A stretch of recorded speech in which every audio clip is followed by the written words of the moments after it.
In this lesson, we will cover what is needed for cutting thicker medias. We'll first cover the blade and blade holder types. Then we will cover condition settings that can be used to make the cutting easier, such as being able to cut clean corners. There are a couple of larger blades to consider using for this purpose. Keep in mind that these larger blades require a new blade holder. The CB15U K30 blade is better suited for more pliable medias such as sandblast mask, since it can maneuver more easily around corners due to its sharper angle. This in turn provides clean corners. The first step is to configure a condition specifically to cut sandblast mask using the CB15U K30. Let's first switch to a condition to configure for cutting this media. In this case, we will be using condition 5. This is done simply by holding the Enter key and pressing the up arrow key.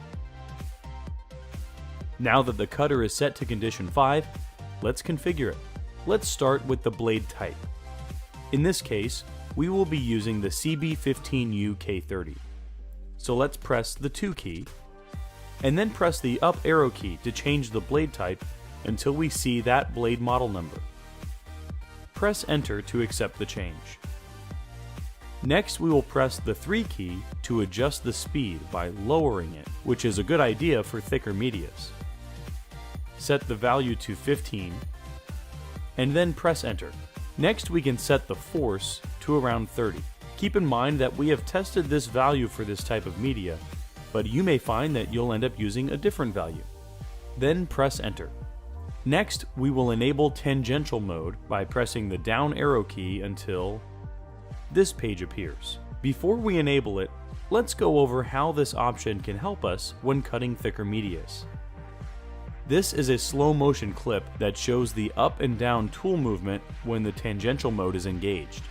This diagram provides a better understanding of how tangential mode works. When the blade reaches a corner, in a quick movement, the blade is lifted out of the media. It maneuvers the blade to the next direction, comes back down, and continues on with cutting the next segment. But notice at the corner that it not only lifts out of the media, but it overcuts each line. When doing this, it allows the corners to have a cleaner cut. To enable the tangential mode, first press the 3 key. Condition 5 is highlighted, so we now have a choice of pressing 1 for mode 1, pressing 2 for mode 2, or pressing 3 to keep it disabled. Mode 1 will cause the blade to lift at each corner as well as overcuts each corner. It is generally used for thicker media because it provides clean corners. Mode 2 is for semi-thick medias.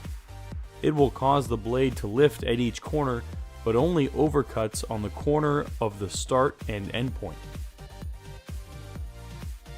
In this case, we will choose Mode 1 since we will be cutting a thicker media, and click Enter to accept the change. The overcut, just below tangential mode, goes hand in hand with the tangential mode in that it allows the distance of the overcuts to be adjusted if needed. Increasing the overcut distance can ensure that the start and end points meet. Once it is set, we can press Enter. Finally, the acceleration can also be adjusted to a slower value so that it won't accelerate around the corners too fast, causing the corners to lift or be damaged. Once again, pressing Enter will accept the change. Now that Condition 5 has been configured to the right settings, including enabling tangential mode and overcut, every time this condition is used, it will perform exactly what is needed for clean cutting on thicker medias.